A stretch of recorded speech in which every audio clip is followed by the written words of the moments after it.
This is the story of Pecos Bill. Now, Bill, he's like the proto-cowboy. He's like the first cowboy that taught everyone else how to do it. He's known as the hero of the American Southwest. And basically, this is the story of how that happened. So when he was born, his mama knew right away that this was a special boy. He was just tough from the day of his birth. He was talking within a month of having been born. He used his papa's Bowie knife as a teething ring, and he was riding his first horse almost as soon as he could sit up. And they said that he was so tough. He was so tough that he used to go out and play with wild bear cubs. Those were his playmates. And he had a mountain lion for a nursemaid. Well, one time when Bill was about 3 years old, his family was traveling across Texas in their covered wagon. And they were going alongside the Pecos River when that wagon hit a big bump, and Bill, he hopped right out of that wagon into the river, and whoosh, off he went before anyone knew he was gone. But Bill, he was fine.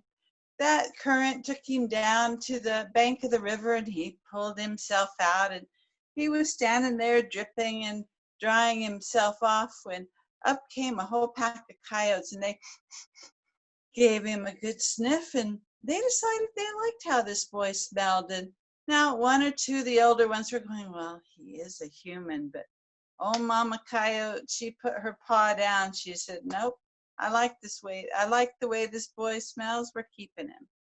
And so Bill, he grew up with those coyotes, and he had a wonderful time. In the daytime, they'd go run across the prairie to catch bunnies and other prey. And at night, they'd all curl up in the den together to sleep. And on the night of the full moon, why, they'd go out and yip at the moon. And that was their way of singing. Now, I realize in Britain, some of you might not know about coyotes. So I'll just take a minute to explain. And now you might have, a family dog, a pet, an Alsatian about yay high. And a dog, he goes woof, woof, woof. That's what a dog does. And over here, you might have a big old wolf who, who howls, and that's a wolf. And the coyote, he's a desert canine. He goes in the middle. So he's bigger than an Alsatian, a little smaller than a wolf. And he goes, yip, yip, yip. That's what coyotes do. So Bill, he ran and played with the coyotes, and he stayed with them until he was about 13 years old. And then along came a cowboy who saw this human boy running with the coyotes, and he thought, well, now this just isn't right. And so he started making friends with Bill and trying to convince him to come back to human ways. But that was kind of hard to do because Bill, he was sure he was a coyote. And the cowboy said, yeah, but you don't have a long bushy tail like a coyote does. And well, that was a tough one. And Bill thought, and he scratched behind his ear with his hind leg. And he said, yeah, but look, I got fleas and I yip at the moon. And he danced around on all fours, yip, yip, yip, just about stampeded the cattle. And the cowboy's like, no, you stop that. And once the cattle were calm, he said, that doesn't count. Everybody in Texas has fleas, and we all yip at the moon. So eventually, Bill decided that, yeah, he probably was a human, and maybe it was time to go back to humankind. So one very sad day, he said goodbye to his coyote family and hopped on a mountain lion and rode off with that cowboy to the nearest ranch.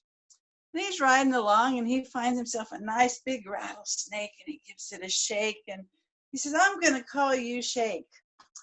And he's playing with that snake, and he starts using it as a lasso to lasso the big range cattle that they're passing by. So by the time they get to the ranch, well, there's Bill on his mountain lion with his rattlesnake rope, bringing along one of the biggest bulls you've ever seen. And the boss cowboy, he just says, I was the boss here, but now, Bill, I think you are. And Bill says, well, all right.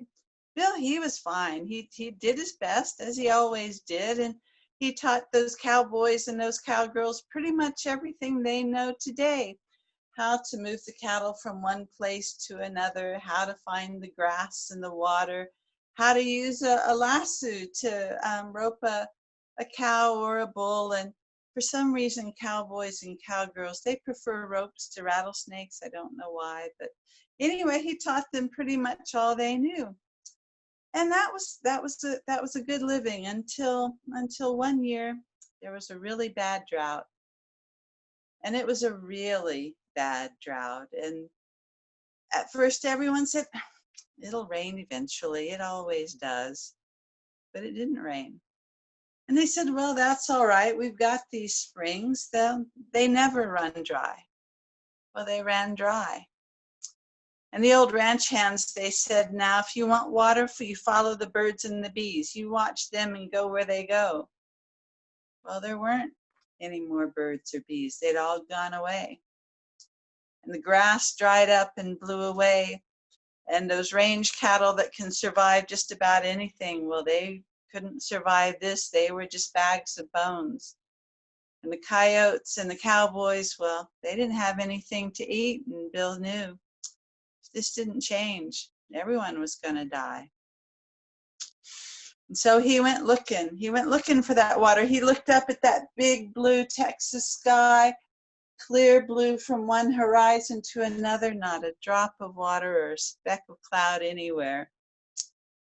And he felt that wind against his face blowing towards the north, and it put dust in his eye and grit in his teeth and whisked away all the sweat on his brow, made him that much more thirsty.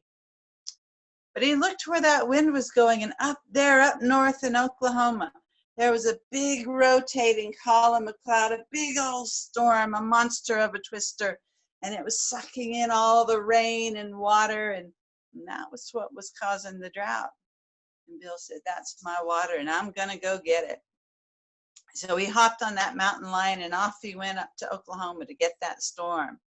Well, that storm, it did not want to be caught. It was having a fine old time, running all over the state, knocking things over, twisting people around, kicking houses, and carrying cattle around and leaving them in somebody else's pasture.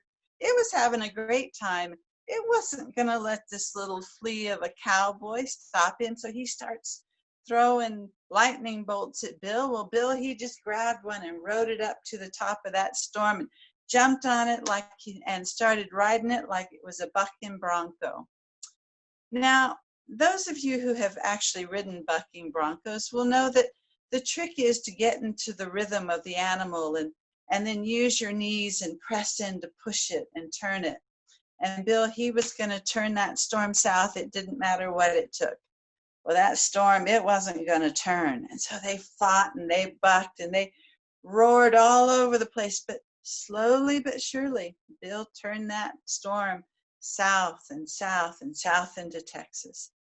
And it bucked and it fought and it was tired. And Bill, he was tired, but not quite as much. And he pushed that storm and he pushed that storm until they were halfway into Texas. And that storm took one last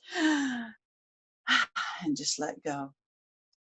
And it let go all its water, and that rain fell. It fell from Oklahoma all across Texas, all the way down to Mexico. And the coyotes and the cattle and the cowboys, they just looked up and opened their mouths to catch those first precious drops. And Bill, he came down with some of that rain. Everyone cheered when he landed and said he was definitely the hero of the American Southwest. And that was just the beginning of his adventures. And that is the story of Pecos Bill.